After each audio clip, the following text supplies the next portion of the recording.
തദ്ദേശ തിരഞ്ഞെടുപ്പിൽ സർക്കാരിന് വൻ തിരിച്ചടി നേരിട്ടതിന് പിന്നാലെ വൈസ് ചാൻസലർ നിയമനവുമായി ബന്ധപ്പെട്ട് നിലനിന്നിരുന്ന കടുത്ത തർക്കം പരിഹരിക്കാനായി മുഖ്യമന്ത്രി പിണറായി വിജയൻ ഗവർണർ ആർലേക്കറിനെ സന്ദർശിച്ചത് രാഷ്ട്രീയ നിരീക്ഷകരുടെ ശ്രദ്ധയാകർഷിച്ചു.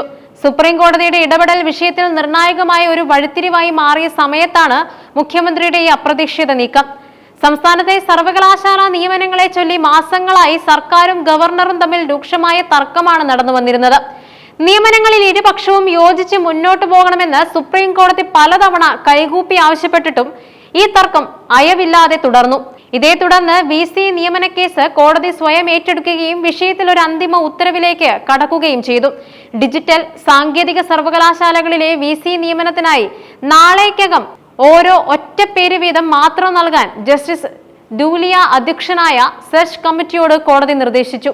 ഈ ഉത്തരവ് വരുന്നതിന് തൊട്ടു മുമ്പുള്ള മണിക്കൂറുകളിലാണ് മുഖ്യമന്ത്രി ഗവർണറെ കാണാനായി ലോക് ഭവനിലെത്തിയത്. സുപ്രീം കോടതിയിൽ സമർപ്പിക്കേണ്ട പേരുകളുടെ കാര്യത്തിൽ ഒരു സമവായം ഉണ്ടാക്കുക എന്നതായിരുന്നു മുഖ്യമന്ത്രിയുടെ സന്ദർശനത്തിന്റെ പ്രധാന ലക്ഷ്യം.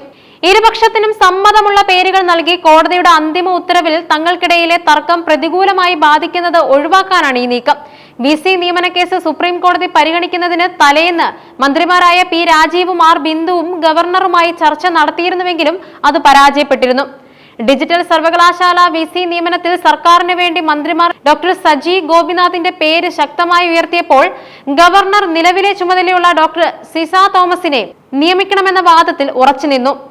ചർച്ചയ്ക്കായി വന്ന മന്ത്രിമാരോട് നിയമനത്തിനുള്ള മുൻഗണനാക്രമം നിശ്ചയിച്ച് പട്ടിക നൽകിയ മുഖ്യമന്ത്രിയല്ലേ ചർച്ചയ്ക്ക് വരേണ്ടതെന്ന് ഗവർണർ ചോദിച്ചു. മുഖ്യമന്ത്രി തിരുവനന്തപുരത്തില്ലെന്നായിരുന്നു മന്ത്രിമാരുടെ മറുപടി. തിരഞ്ഞെടുപ്പ് ഫലപ്രഖ്യാപനത്തിന് ശേഷം തിരുവനന്തപുരത്ത് തിരിച്ചെത്തിയ ഉടൻ തന്നെ മുഖ്യമന്ത്രി ഗവർണറെ കാണാൻ എത്തിയത് അതുകൊണ്ടാണ്. മുഖ്യമന്ത്രിയും ഗവർണറും സുപ്രീം കോടതിയിൽ സ്വീകരിച്ച നിലപാടുകളിലെ വൈരുദ്ധ്യം കൂടിക്കാഴ്ചയുടെ പശ്ചാത്തലമായിരുന്നു. സാങ്കേതിക സർവകലാശാലയിൽ ഡോക്ടർ സതീഷ് കുമാറിനെയും ഡിജിറ്റലിൽ ഡോക്ടർ സജി ഗോപിനാഥിനെയുമാണ് ഒന്നാം പേരായി മുഖ്യമന്ത്രി ശുപാർശ ചെയ്തത്. ഡോക്ടർ സിസ തോമസിനെ നിയമിക്കരുതെന്ന് പ്രത്യേകം കുറിപ്പും നൽകി. എന്നാൽ സാങ്കേതിക സർവകലാശാലയിൽ ഡോക്ടർ V ബിന്ദുവിനെയും ഡിജിറ്റലിൽ ഡോക്ടർ സിസ തോമസിനെയും VC ആയി നിയമിക്കാമെന്ന സത്യവാങ്മൂലമാണ് ഗവർണർ സുപ്രീം കോടതിയിൽ നൽകിയിരുന്നത്. മന്ത്രിമാരുമായുള്ള കൂടിക്കാഴ്ചയിലും അദ്ദേഹം ഈ നിലപാടിൽ ഉറച്ചു നിന്നിരുന്നു.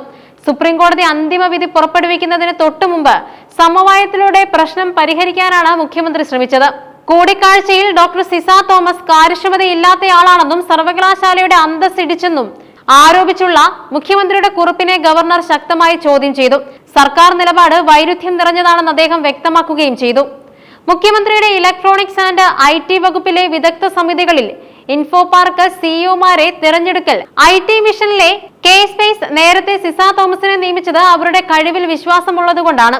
അങ്ങനെയുള്ള ഒരാളെ പിന്നീട് VC ആയി പരിഗണിക്കുമ്പോൾ തടസ്സവാദം ഉന്നയിക്കുന്നത് എന്തുകൊണ്ടാണ്? മുഖ്യമന്ത്രി നൽകിയ പേരുകൾ അതേപടി അംഗീകരിക്കാനാവില്ലെന്നും മുഖ്യമന്ത്രി എങ്ങനെയാണ് മുൻഗണന നൽകിയതെന്ന രേഖകൾ ആവശ്യപ്പെട്ടിട്ടും നൽകിയില്ലെന്നും അദ്ദേഹം ചൂണ്ടിക്കാട്ടി. മുഖ്യമന്ത്രി മെറിറ്റ് പരിഗണിച്ചില്ലെന്നും മാധ്യമ വാർത്തകളുടെ അടിസ്ഥാനത്തിൽ സിസ തോമസിനെ ഒഴിവാക്കാൻ ശുപാർശ നൽകിയെന്നും ഗവർണർ ആരോപിച്ചു. സുപ്രീം കോടതി ഉത്തരവിന്റെ അടിസ്ഥാനത്തിലാണ് താൻ മുൻഗണനാക്രമം നിശ്ചയിച്ച് ഗവർണർക്ക് കൈമാറിയതെന്ന് മുഖ്യമന്ത്രിയും മറുപടി നൽകി. മുഖ്യമന്ത്രിയും ഗവർണറും തമ്മിലുള്ള ഈ നിർണായക ചർച്ചയിൽ സമവായം ഉണ്ടായിട്ടുണ്ടോ എന്നതിനെക്കുറിച്ച് സുപ്രീം കോടതി കേസ് വീണ്ടും പരിഗണിക്കുന്ന ഡിസംബർ 17-ന് വ്യക്തമാവും. സർക്കാരിനും ഗവർണർക്കും ഒരുപോലെ സ്വീകാര്യമായ പേരുകൾ നൽകാൻ ഇരുപക്ഷത്തിനും കഴിഞ്ഞിട്ടുണ്ടോ എന്നതാണ് ഇനി അറിയേണ്ടത്.